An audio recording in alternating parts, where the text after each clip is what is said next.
Welcome back to the Taught Not Told podcast, and I'm here with a very special guest, Paige Yomogida, and I'm really excited for this guest. This will be my first female interview, and I'm excited because I really think that having a female perspective, especially for the female body, is amazing, and it's something that no matter how much learning I do, no matter how much studying I do, you just don't always have the same perspective as a female herself. And I know you work with a lot of amazing women.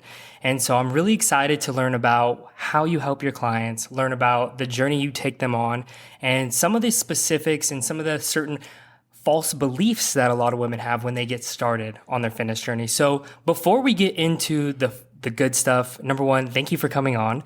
And number two, I would love to hear your story of what got you to become a coach in the first place. Yeah, thank you so much. I'm super stoked to have this conversation. I feel like we always just have such great in-depth conversations. But my name is Paige Yomogida, and I have been on my fitness journey for 10 years now, which is crazy to think about. But it really started back in 2013. I've always been an athlete. I played soccer. I played golf in high school. And then I kind of had this disordered relationship with food. And, I think growing up in Orange County, constantly being in a bathing suit and just always trying to look smaller and smaller and smaller. I remember comparing and not eating enough food in high school.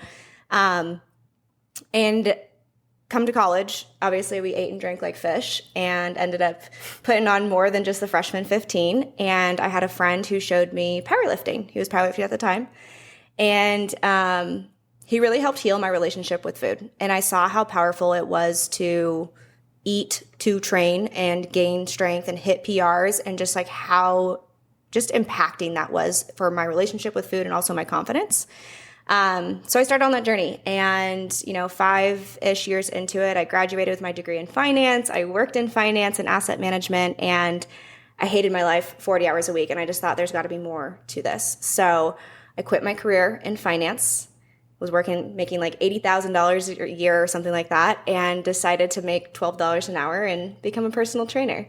So that was 2019. And then I took my business online and have been online coaching since for the last 4 or 5 years. So now we're here. I love that. And I think one of my favorite, and I think one of the most amazing parts of your journey was actually going into the 9-to-5 world, because I feel like that gives you a very unique perspective of working with people that come from that realm and are currently in that realm and don't have, whether it's the passion or the wherewithal to leave that industry. And so they're stuck with it. They're going to stay with it. And so I know navigating your health and fitness in that 9-to-5 position can be extremely challenging. So either looking back or if there's anything you would change now, what skills or what things around the 9-to-5 do you feel are really important for people to instill in their life to maintain good health and fitness, despite how challenging or because of how challenging working a 9-to-5 can be?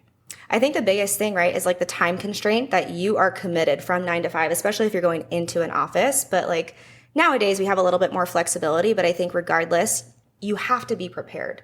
It doesn't matter if you're going into an office or you're not. I mean, same thing for me. I'm flexible and I work from home. I have to have my meals prepared. Otherwise, I'm not cooking or I'm going out to eat. Mm-hmm. So that's probably my number one thing, is that I remember when I was in corporate finance and I was, having a 45-minute commute to work and back. My favorite part of the day was waking up at 3:45 in the morning. I would get to the gym at 4:15 and I would train. I'd see my friends at the gym, but that was my non-negotiable because it meant that I had to get there before the market opened, bring and pack all of my food, which I did the night before, eat usually at home or even something on the way, eat at my desk. I'm not going out to eat as much with all my coworkers. And then on the way home, get home after a long day, 6 o'clock, maybe 7, eat, go to sleep, do it all again. 100%. And I think the easiest way to summarize that would be failure to plan is planning to fail. Yeah. And I think that is actually one of the biggest skills that as coaches that I know you help and we help with our clients is learning or being able to plan ahead. And so do you have maybe one or two little hacks, tricks, or some sort of tips for people, probably I would say think about the ones that are probably going to give you the most bang for your buck in terms of return on time. What are like 2 things that you would recommend to the 9-to-5ers right now that could help them make that next logical step on their fitness journey? I think the biggest thing is, like you said, planning and timing in your actual schedule. So I always have my clients on Sundays spend 15 minutes doing some sort of planning, whether it's putting their workouts into their schedule, their events for the week, but also blocking off the time to meal plan. And I do this to this day for myself. I literally will put in an hour and a half of meal prep time 1 to 2 times a week. And I usually do it on Sundays and Wednesdays. So after I do my grocery shopping with the menu that I have for the week, whatever I plan on having, I'll do my hour and a half prep. Whatever I make that night, I'll have for dinner. It's good for me Monday, Tuesday, Wednesday lunch, and then whatever I make for dinner Wednesday, I make enough for Thursday, Friday. I love that.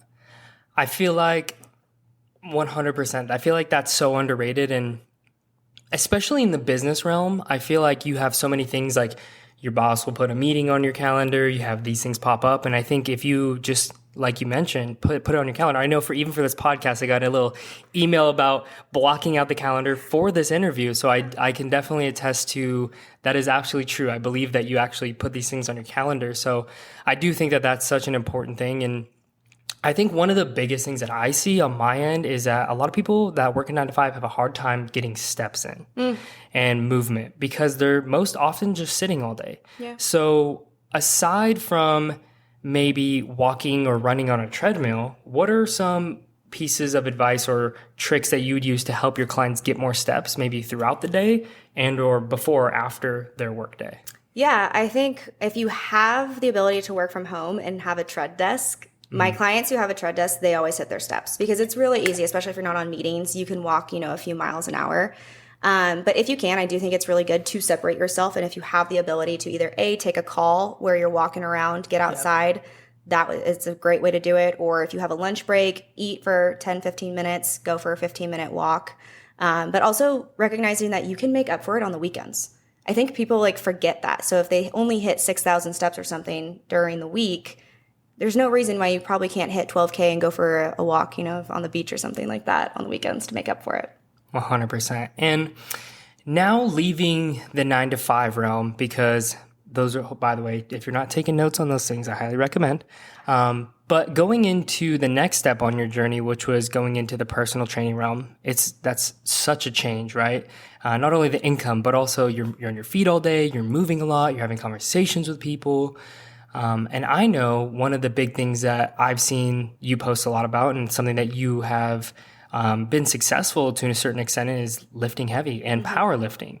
And I know after working with hundreds of women, one of the first conversations I always have is, I just don't want to look bulky. And I hate to sound like I'm mocking them, but I think more so, I really want to put an end and really squash this fear and this mindset that a lot of women have when it comes to lifting weights. So could you maybe discuss a little bit about maybe how you talk to these clients and inform them on the proper things why that this is not true, but also your actual perspective on that aspect? Yeah. I think lifting heavy is one of, like I said, the greatest ways to heal that relationship with food. And I think it's really important for women to understand that strength training is not just for men. We need it for our health, for our longevity. And also if you want to have a toned physique, listen, you have a lot of muscle mass and you have little body fat. And the only way you're going to increase your metabolic rate is by lifting heavier with progressive overload and making sure that you're making that progress week after week. So I'm a big proponent of it. I've obviously competed in powerlifting and been strength training now for 10 years. And I don't think it's something that I will ever give up, ever. And I think when women are scared, I'm going to get bulky, well, a lot of it is oftentimes is either A, you're not eating well. So if you're not actually dialing in your protein and if you are over consuming in your carbohydrates and fats, well, guess what? Your muscles are going to soak up glycogen stores. So if you are lifting heavy and you're, I don't know if I can say this, but eating like an asshole on the weekends, right? You're going to feel bulky, right? And so if we can dial in that protein intake, if we can find a balance in our carbohydrates and our fats, you're not going to experience that. You're going to have an awesome body recomposition. And personally, the biggest thing I notice in my female clients is like the literal empowerment. Yeah. How empowering it is to feel strong and being able to do daily activities all on your own. So I mean, you think of it like this though, like especially as women, like we're taught constantly to be smaller and smaller and smaller our entire lives. And I'm not by any means big, like I'm 5'1", but I even felt that pressure. And so with strength training, it's complete opposite, right? And you're going in there going like, I'm gonna lift heavy. Like I want to grow muscle. Like we're having to really rewire our brain. Whereas I think with men, like you're taught to be bigger, right? Like you're taught to put on muscle. And so it's this very natural thing, but us as women, it goes against the grain. 100%. It's that programming, that socialization of what is believed to be sexy. And obviously everything comes and goes in phases. And, you know, the big butt became popularized, you know, the Kim Kardashians of the world. And there's so many things that come and go. But at the end of the day, I don't think anything is more important than just being healthy. And I think the best way to be healthy is to have a healthy and fit body. And getting strong is the best way to get there. And I know another thing that females typically will say is like, oh, you know, I was told that I should just do Pilates, or, oh, if I want to build lean muscle, I should just do lightweight and high reps. So what are your perspectives on those things? I think it's good to have a little bit of everything in your program, right? And if you want to do some mobility or you want to do some yoga or Pilates, I'm sure that's great. However, again, going back to, I think what most people want, which is probably like longevity, and they want to have muscle mass and they want to have, like that said, that lean toned physique. You're not going to get there by doing these little dinky weights in Pilates. I hate to say it, but you're not. 100%. I completely agree. And I think that more often than not, the body that, there's two things I want to say. Number one, your dream body, the body that I know you're going to love, is going to weigh more than you think it does. I was going to say it's at least probably 10 to 15 pounds heavier than what you're thinking. And that goes into my next thing, which is like, I feel like so many women get so obsessed with the scale. They get so attached to this number. And I think it's really interesting because I know a lot of women that come to me, they're like, oh, I want to weigh 120 because I know when I was 120, I was in college, the beginning of college, and I loved how I looked. And all it takes is that conversation to say, well, can we put yourself back in those shoes? Like, how did you feel about yourself when you were 120? Oh, well, I actually was eating out all the time. I was drinking all the time. I actually couldn't really afford food all the time. So I would like starve myself. I'm like, okay, well, let's reassess that, number one. But what are some other things you notice, like females tend to, what kind of relationships they create with the scale, and how is this something that you work on with your clients? Yeah, the scale is definitely a big one. And I think practicing having scale neutrality is really important. And so I personally have my clients take their weight every single day. And the reason for that is because I want them to be able to step on that scale and detach themselves and their worth from that number, but also to understand the relationship of what's going on lifestyle-wise, training-wise, food-wise, sleep-wise, hormones, to understand why that number is high. So, you know, if it's up, 3 pounds during their menstrual cycle or their luteal phase, like, hey, it's probably because of, a little bit more retention, or maybe we had a hard training session and glycogen stores are up, or maybe you didn't get good sleep. And so if I can teach them those skills and we can break that down on a daily basis of what's happening, it allows them to kind of detach themselves from that number. Absolutely. And speaking of the menstrual cycle, This is something I'm really excited to talk about because actually very recently you had an amazing post on Instagram for all the boys out there. Yep. Kind of dumbing down the cycle. I can explain. Number one, I would love for you to give a 30,000 foot view of what that looks like. And I love the analogies you use in that post as well. So I'd love to kind of help educate the audience, myself as well, of like what that cycle looks like. And then I kind of want to dive into bits and pieces within that cycle. Yeah. So my favorite way to explain the menstrual cycle, which is 28 days for women, is in the context of 24 hours for men. So, as men, you guys will wake up in the morning and you guys are just, like I said, rock hard, pitched a tent, ready to go. Testosterone is knocking at the front door. That is how we are in our follicular phase. So after we bleed, right, until ovulation, estrogen is increasing. We feel really good. Our skin is really clear. We feel very energized. Like this is a great time to like have a launch in your business and stuff. Like energy is top tier. Sleep is great. This is starting from when the bleeding begins? So this is like, yeah, like pretty much like right after you bleed is your follicular phase. Okay. So this will technically be like day 4-ish. Okay. So maybe day 4 up till maybe like day 14-ish. Everyone's cycle is a little bit different, but that's generally about what it is. And so, you know, this is where you guys start looking forward to lunchtime, right? You're like working, things are good, and you're like, all right, let's go and have some lunch. I'm gonna have a burger. And we're like, cool, we're gonna ovulate. So this is where, you know, you have that period of time leading up to it where you're going to be most fertile. We drop an egg. It's just for 24 hours. I think everybody thinks, I don't know what everybody thinks there, but it's 24 hours. If you don't want to have a baby, you know, stay away from there for the leading up like 5-6 days because your swimmers can kind of hang out, relax in there. So after we ovulate, this is where things change. You guys are like, all right, kind of slowing down, just had my burger, kind of want to get off work, right? Yeah, you're like 4 or 5 o'clock, like you're ready to go home and you want your wife to make you dinner. And this is where we enter it, right? We're in that luteal phase after ovulation. So this is days like 15 through 28, 30, whatever that looks like for your woman.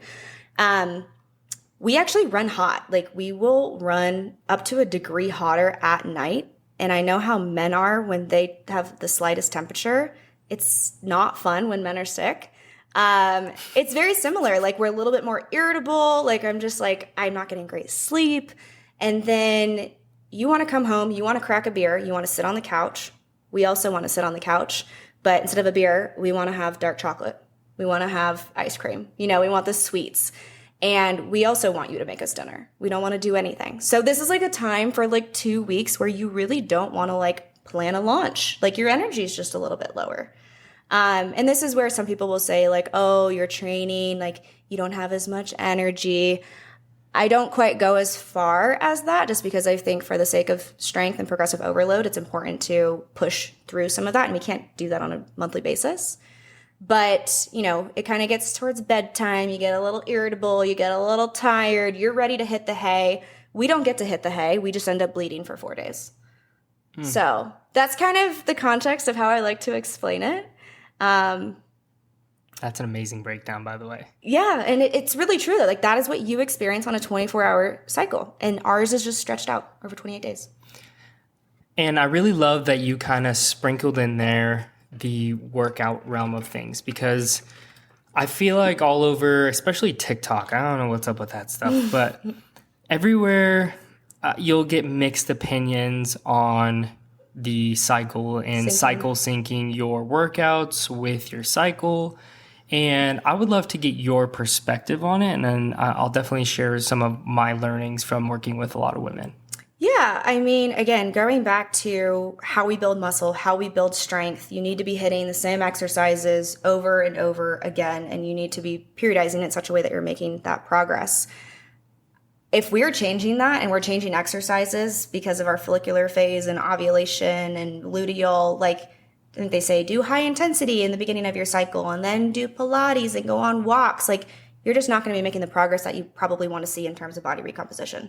So I think what's really important is we encourage women to listen to their bodies and to understand what the heck is going on in their bodies. Yes. Right? So if you're on the couch for 2 weeks during your luteal phase and you cannot get up the days leading up to your menstrual cycle or you cannot get out of bed because you have cramps, there's an underlying hormonal imbalance that we need to address with lifestyle the other 28 days. So that's my whole thing is that I'm like, we can get a lot of information because that's one of our biggest vital signs as women. We can understand really what is going on here. If we have an estrogen dominance, if we have unwanted hair growth, we could have high testosterone or high androgens, right? 1 in 10 women have PCOS. It's our responsibility today to understand how that affects women and how to program accordingly and how to make them or encourage them to listen to their body during that.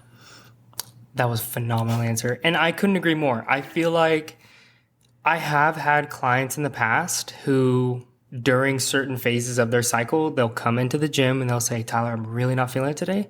And we still follow the same workout it just means we might back off the weight a little bit, or we may increase the reps a little and then bring the weight down. Whatever it is, we make a slight adjustment on the day, but typically it's like 1 or 2 days max. Yeah. Unless, like you mentioned, I do feel like these swings and these really low days are even lower, and the high days are even higher sometimes when you're in an unhealthy state. And would you agree with that? Absolutely. Okay. And so I also have other clients that are like, oh, you know what? During my cycle, I don't really notice a difference at all. And they will completely lift perfectly fine and not really notice a difference. I have other clients that are like, every other 2 weeks, when she goes after the ovulation phase, she notices every single time. It's like, okay, we have to back off just a little bit. It's just bringing the hair down on the intensity. And then during those other 2 weeks where we really push hard, we're hitting PRs and we're chasing those things in the gym. So I think the best way you said it was listen to your body. Yeah. I mean, from my perspective as well with training, I have a pretty funny video on my Instagram too, pretty deep down. But like, I remember I went in and I was like, according to this cycle syncing bullshit, I shouldn't be able to be strong today because I am in my luteal phase or I just started bleeding or something like that. And then I went in and I pulled like 308 for 2.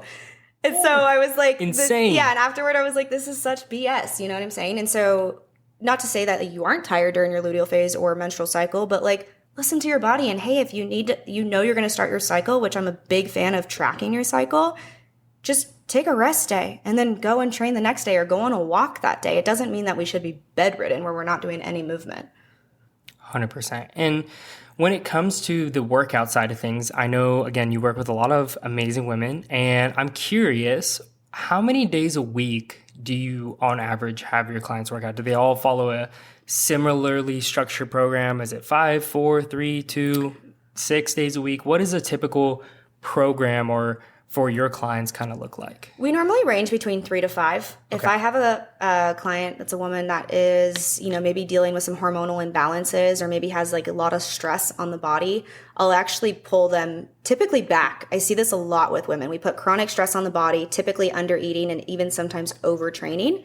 And if that's the instance, especially if they're coming from high intensity, Orange Theory, berries, boot camps, things like that, I dial back intensity a ton, and then I actually put them on more of a restorative phase where maybe it's, 3 days a week or 4 days a week, but maybe we're dialing back it to 2 sets only, and maybe we're doing higher reps. So if I can understand the biofeedback there, then once they're in a good state, I can start to kind of progress them and start adding in a day or 2. 100%. And kind of actually, I did want to touch on that specifically, is stress and cortisol. Yeah. I actually had a few clients recently do hormone tests, and they did a full panel of everything, thyroid and cortisol and literally everything, vitamin D. And one of my clients in particular got back her test results, and her stress is like through the roof. And I was amazed by it. And what's interesting is she's a very high level female, and, she's has an executive role in business. And my question is like, okay, typically when she goes through this stress, she doesn't actually feel it. Like she doesn't feel stressed out. No. So I kind of will have like a 2-parter. One, is this bad from your understanding? And number 2, how would you address this naturally? And then maybe from a supplemental perspective, what are some other things that you have seen to be helpful in this situation? Yeah, I mean, being a business owner and powerlifter, I've operated out of high stress 100%. And I'm high functioning in it. And that's just what you learn to do, especially if that is something that's been modeled to you. It's probably one of those things where she's going to do it no matter what. But here's the thing that you can start to pay attention to is that biofeedback of like, is she retaining a lot more water? Does she start to have the moon face, right? The cortisol face? Does she have intense cravings? Is she waking up between 2 to 4 a.m.? Like those are all the things symptoms wise that you can identify as high cortisol without getting the blood work done. And from there, my biggest thing that I always target first is I pull training back. And it's always scary because they're like, I think I need to work out more, right? They have that grip on everything, but pull back training. And then I actually, from a nutrient perspective, I focus a lot on minerals. So I actually will have them take a look at their sodium, potassium, and magnesium relation. most of the time women are very under on, I mean, most of the population's under on magnesium, but potassium as well. And so I've seen numbers that where it's like, somewhere between 800 milligrams to 1,000 or maybe 1,500 a day. But if you can start pushing that up into the 3,000 and usually dial back that sodium, you've heard of adrenal cocktails and things like that, that can be actually very powerful for pulling cortisol down. And you'll start to see it where they actually start sleeping throughout the night. They're not waking up to use the restroom. It's one of those things where they think that it's like not a big deal. Like, yeah, I just get up a few times a night to use the restroom. And I'm like, no, that's not normal, right? It's common, not normal. So that's like one of the big ones that we do. And then also looking at the ingredients like in food. I try not to be like too restrictive because I do follow a flexible dieting method. However, if we can start seeing with high cortisol, you probably are going to start seeing gut issues. And if they're experiencing IBS-C or IBS-D or C, right? That's where we can start to identify, okay, what ingredients are in your food? And can we start pulling out some of those that are causing some of that inflammation and retention? This is exactly why I wanted Paige on here. You are a wealth of knowledge. This is phenomenal. I'm learning. Thank you so much. Yeah. That actually was extremely helpful. And I know my client will listen to this and she'll get a ton of value from that. So I'm excited to kind of implement those things. And it sounds like you mentioned that this is stuff that you do with your clients as well. So yep. I know from my understanding, you do walk your clients through a little bit of like a specific process. I know obviously it's molded and shaped to each individual, right? But what does like a standard journey look like when a client comes into your program? Like what kind of process do you kind of walk them through to get them to from where they want to be or from where they are right now to where they want to be? Yeah, so we use a 5-phase approach. The first step is an audit phase. So come in, we look at your health constitution, your past dieting history, what your current training looks like, your current supplements, etc. And then from there, I would say probably 80 to 90% of my clients I'll take through a reverse diet. Unless there's somebody who is like very much overweight, that's sometimes where I'm like, we probably just need to go straight into some sort of dieting phase. Mm-hmm. But oftentimes, especially if it's a body recomposition goal or even like healing your gut and things like that, I oftentimes will take them through that reverse dieting phase, which is my phase 2, automate. And during that automate phase is where we focus on really dialing in the habits, the consistency, following the same training program. And then that usually can take 4 to 6 months. Yes. I will push food with my clients way longer than they will allow me to, oftentimes. Mm-hmm. But it's for their own good. And for example, I just had a client that I was just talking with. She came in, she wants to lose 20 pounds, and she was having about 1,700 calories. But the reality of it is that like my option is to drop her into a dieting phase in the very beginning and drop her to 1,400 calories when she's already low energy and not sleeping well. That would be doing her a disservice. 100%. So, the first 3-4 months, I told her to hang on tight. I was like, we're going to increase food. So we've increased her food from 1,700 calories to 2,500 in 3.5-4 months. And the scale came down 3 pounds. Amazing. So now we've taken stress off of the body. And now either we could put her into a building phase. She's already got a lot of muscle, so it's not necessary. And that would be my phase 3, accelerate. But then we go into the actualize phase. So to me, that's the fat loss phase. And that is where I'll drop her into a slight deficit and we can kind of start to increase steps. But by that time, all of our habits and things are already automated. So it's not like it's a shock to the body. And I'm not saying like, hey, you're doing 2K steps, now you're doing 12. It's like, hey, you've already been doing, 6 to 8. This week we're going to do 8 to 10. And I'm going to cut a little bit of your rice. It's not rocket science. Mm-hmm. Drop them into that deficit, see how their body responds, and diet them down for, 12 to 16 weeks. And then from there, reverse diet the metabolism back. Mm-hmm. Everybody, I feel like, skips that step, or people who have done dieting in the past is they're just like, I got to my dieting weight, and they forget that their metabolism has down-regulated. So you need to up-regulate the metabolism after, and that's my 5th phase, the assess phase. And then from there, decide, okay, cool, is this client, independent enough to go on their own, or do we want to go through a second dieting phase? And that's where it gets really fun. Absolutely. I love that. And I think the best coaches that I know and that I've met all have a process, and it's like predictable, and it also paints the picture of what to expect. And I feel like a lot of people start their journeys with improper expectations. And so I know you've been doing this for a while. I know you've worked in this industry for a while. I know you've worked with so many different people. on average, how long would you say you've seen it takes people to go from that position of like, I have no freaking clue what I'm doing right now to Yeah. I'm so fucking confident to go off my own and do this for the rest of my life? Just because I want it to be realistic, because I don't want people to think that happens in 3 or 6 months, because that is absolutely never the case. I would say 2 to 3 years. I agree. 100%. I look back and I have a couple of clients right now that are at that point. I have one that lost 30 pounds, and I think she was a year and a half. She came back twice, 2 years probably. Another one I've had for about 3 years, and she's ready to go. And I feel confident. I'm like, yeah, you got this. Like, I feel good about this because my check-ins get easier with her. A lot of your check-ins, when you get to that point, things are good. Protocols are good. You just got to keep going. You just need time, 100%. And along that journey, I think that it's inevitable that in a 6-month time frame, we haven't gone through all the holidays together. We haven't gone through all the life experiences together. And sometimes just having that extra bit of, one, accountability, but two, someone to help you navigate through those things is super helpful. And so I do think at least a full year is where I see most people, like the most successful clients I've had where I trained them 4 years ago, 5 years ago, and some people that I could still call to this day and call them and say, hey, what's up? How are things going? And I'm like waiting as a delay, and they're like, oh, I'm still working out 3 days a week, just like you taught me. I'm still crushing my protein goal. I've been moving every day. Like that's how I gauge my success. First off is like, if I can call a client in 5-10 years and they're still having those habits.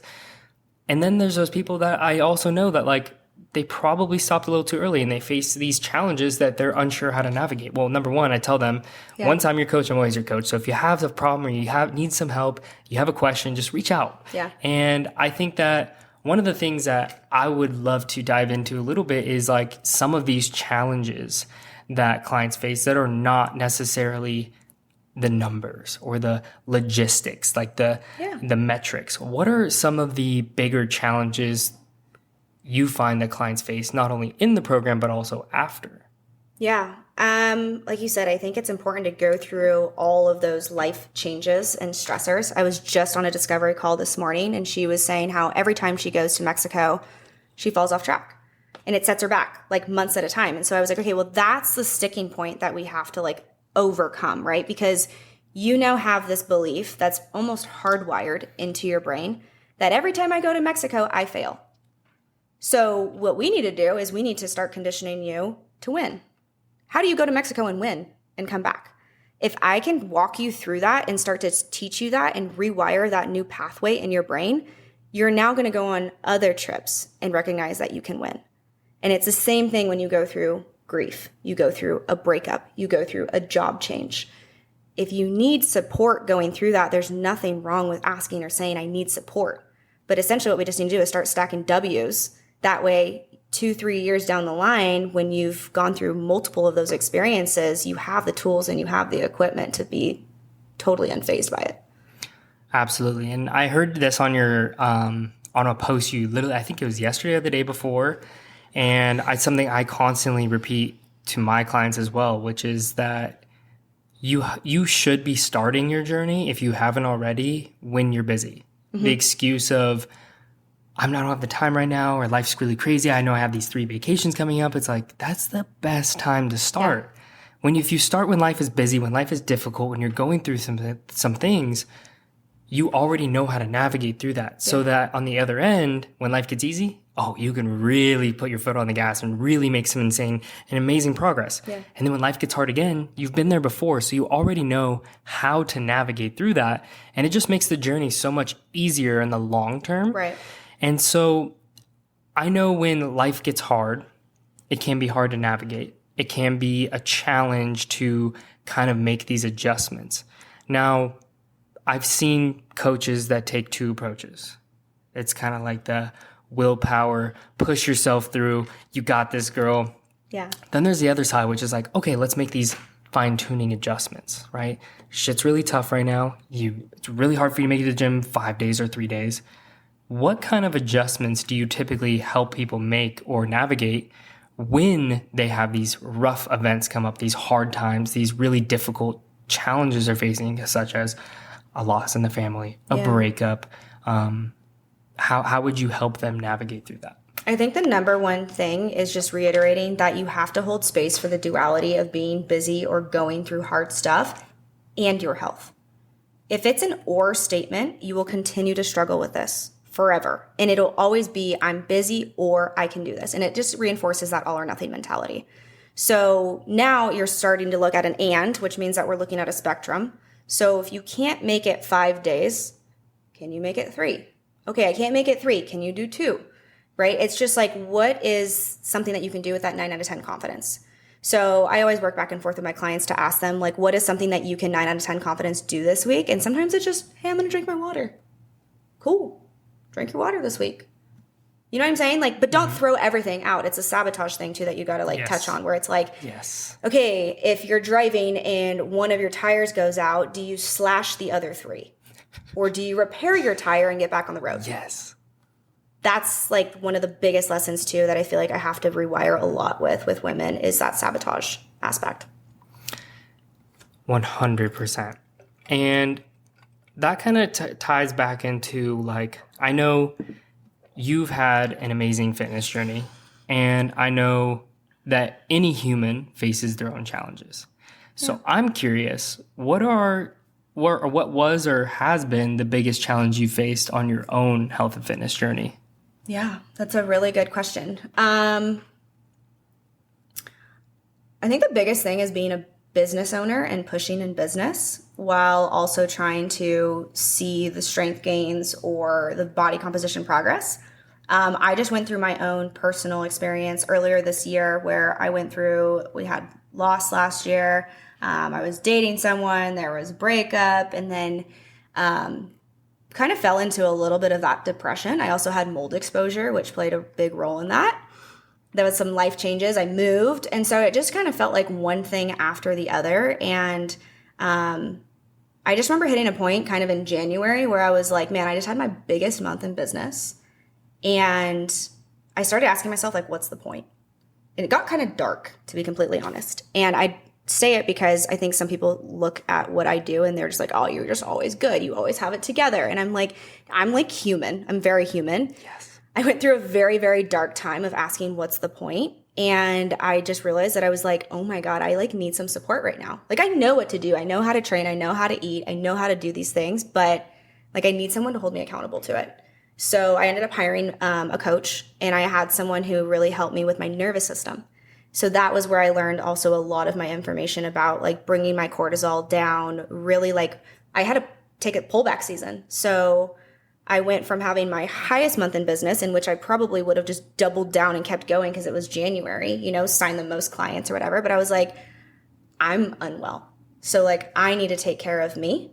And I think for other clients who constantly put everything else or everyone first, was just recognizing that I was like, it's okay. I need to take care of me, and this is going to benefit everyone in the long run. So I pulled back for 3 months, took care of my mental health. I released the pressure of hitting, certain targets with business. I took a just full pullback on my training. I had just competed in February, and I just said, screw it. I don't care. I'm not going to chase these PRs. And I took so much stress off of my body that during that time, I actually saw body composition improvements because I wasn't retaining as much. Cortisol face, the inflammation and retention, everything kind of came down. And then I shot forward in April, May, June. I just picked up the pace again. June had my biggest month, bigger than December. And so it's just kind of having trust in that process that you got seasons for push and pull. 100%. And something I pulled out, by the way, thank you so much for sharing, because I feel like there will be a lot of women out there that can relate to your story and maybe are going through that right now. Yeah. And like you said, everything's cyclical. There are going to be seasons where you do really have the opportunity to put the foot on the gas and go balls to the walls and go hit some crazy PRs, feel and look your best. And there's also times where you really need to pull back. There's also times where you really need to take that step back. And I've seen people on both extremes where it's really hard to convince them to pull back. But then there's also the people that are actually afraid to take the first step because they believe it's being selfish. Mm-hmm. Especially the moms that I work with. Yes. They're afraid that they don't want to put themselves first. Yeah. They are afraid that it's selfish of them to put themselves first in certain situations. So how do you have that conversation with a female who's a mom, maybe even a single mom, and taking care of 1 to 2 kids, and just is really having a hard time fully committing to their health because of the sacrifice it may take?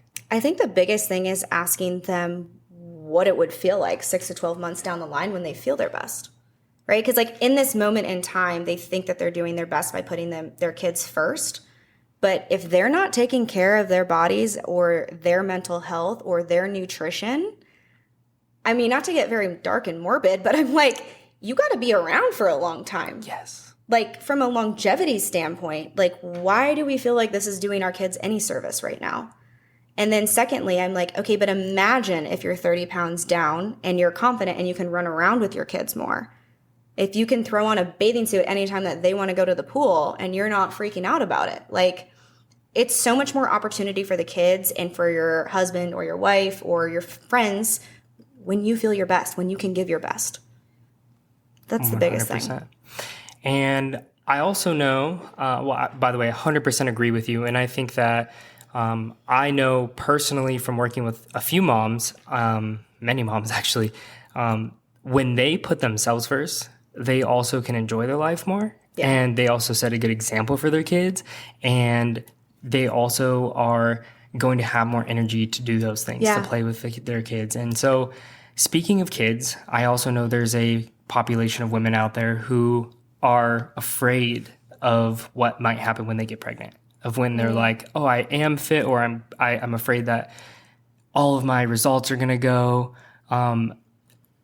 You've worked with some pregnant women before and through the before and after during phase. So just curious, I know there may be someone listening that is pregnant or is getting pregnant. By the way, I have like one client specifically I'm thinking of who just very recently is pregnant. Yeah. I'm curious, how do you navigate or how do you change coaching or change like workouts and some of nutrition things when they go into the first trimester of being pregnant? Yeah, the first trimester I think is the toughest to coach people through, which is also why it's nice if you want to have a strong, fit, healthy pregnancy and or bounce back, start this way before you want to have a kid. Like, yes. You don't want to be dealing with this and trying to like build new habits with like this whole new life. So a lot of my clients who are trying to conceive, we nail this and get fat loss done. So they go into a pregnancy really healthy. And then when they're in that first trimester, you know, typically they're dealing with a lot of food aversions. And at that point, I'm just kind of like, all right, like, you know what you should be eating, do what you can. And then as far as training, we typically will pull back a little bit. Maybe we're doing a little bit more walks and things like that just because they are pretty fatigued. But once you hit that 13, 14 weeks is where we try to ramp things back up. And I will say that, like, this is the most anabolic state your body's ever going to be in as a woman. Like, you think it's hard to build muscle, but now you're building a baby that has like a brain and everything. We need to be having carbohydrates. We need to be having our protein. Yes. So I always try to get my clients to come back and make sure that they're dialing in their food intake because it's going to make their pregnancy so much easier. And if you're still strength training during it, I mean, a lot of my friends who strength train during it, they have pretty, I wouldn't say easy deliveries, but easier than somebody who's not used to the pain. Statistically speaking, 100%. Yeah. The pregnancies that are the clients I know that I have worked with that are started working out before. I know I have one client in particular who has had 2 kids since working with me and is still working with me today. And it's like going into her first pregnancy, it was a lot easier already having that foundation. Her bounce back literally like, I think it was 8 or 9 months after her first child was back in almost even in a better place than where we were before her pregnancy started. And again, with the second, it was just so much easier going through the journey and coming back out of it, looking and feeling her best again as a mom of 2 kids. It's like, that is extremely impressive, but also just something to keep in mind that if you do want to have kids, it will probably make the journey easier and all easier in your mind, your mental state of how you look and feel as well, if you already set that foundation going into it. I will tell you this. I just had a client who I've worked with for the last like 3 years. She came to me after her second kid and didn't have any intentions of having a third one. But she started going through full body recomp. I jacked up her food intake. She started lifting heavier. She was up to like 2,600 calories, 2,700. beautiful body recomposition. And then she was feeling so good, she got pregnant. And I see this all the time. I see it with a lot of my women where they're like, I'm feeling good. My husband thinks I look hot. And sure enough, boom, they get pregnant. She was like, oh my God, I just put all this work in. And I was like, don't worry. I was like, you're going to bounce back. And this is going to be better than the time before because you weren't training when you had your other two. So she had her kid. She came back at the 6-week mark as soon as she got cleared. She was 155. We pulled her all the way back down to 127, 128. She's been increasing her food this entire time. Her baby's now maybe 2 years old. So we're 2 years postpartum. And she's maintaining 132 pounds and she's eating 2,800 calories. Mom of 3. Working too. So amazing. Yeah. So I think I pretty much touched on all the major bases that I really wanted to discuss today. We talked about your process, your journey, how many different things you've experienced on your own fitness journey, as well as a lot of the things that your clients experience. Yeah. I think your breakdown of the menstrual cycle was phenomenal. That really helps me, but also I hope a lot of people you all listening are getting a better understanding of how that all works, how to navigate through those certain times. And I do have one last question for you. So it's a tradition on my podcast. I ask one question, and it is the Taught Not Told podcast. And I think no matter what, I want someone to walk away with one thing that's really important for them to learn and to implement into their life. So my question is, if you could only teach your clients one skill or habit that would have the single greatest impact on their health and quality of life, what would it be? Flexible dieting. Can you elaborate? I would teach my clients how to eat and nourish their body, whether they are going through a maintenance phase, dieting phase, or reverse dieting phase, but really teaching people how protein, carbs, and fats interplay and how they impact not only your physique, but your performance, your energy, and your health. 100%. I did actually have one more thing now. Do you coach with macros, right? Yes. Okay. Can you explain to me why you feel macro tracking is best for you and your clients? Majority of people that come to me say, I don't know what to eat and I don't know how much. I think if you want to get from point A to point B and you want to do it the most effectively, the most efficiently, track your macros because it's just purely based off of science. So I like to use that, especially in the beginning, to teach people how much, protein looks like, 4 ounces, 6 ounces, what proper carbohydrates will look like pre, post workout. Usually I show people how much they're over consuming in fats. It's usually the biggest one. They taste the best and they add up the quickest. So that is why I use that method. But my whole goal at the end of it is to integrate that into an intuitive eating lifestyle. So I don't personally track my macros all the time year round. Like I don't live by that. But I will say I'm in a dieting phase right now. It's the fastest way to get there. It's the most efficient while still having flexibility. Amazing. Thank you so much. And lastly, Paige, I would love to know where people can find you. By the way, if you are listening to this right now, please do me a favor and go send Paige a message and thank her for all this amazing information. But please let them know where they can find you on social media platforms and what's the best way to reach out if they're interested to work with Instagram is the best, MISS_Yomo, Miss Yomo. And then my business is called Propensity Fitness. You can check out propensityfitness.com. But that is pretty much where I'm at on Instagram. Thank you so much for coming on the podcast, Paige. I really appreciate it. I got a ton of value, so I know everyone listening will get a ton of value from this as well. Is there any last words you have for the people out there trying to get healthy and fit? Eat your protein and lift heavy. Let's go. Thank you again, Paige. I really appreciate you. Thank you. Peace.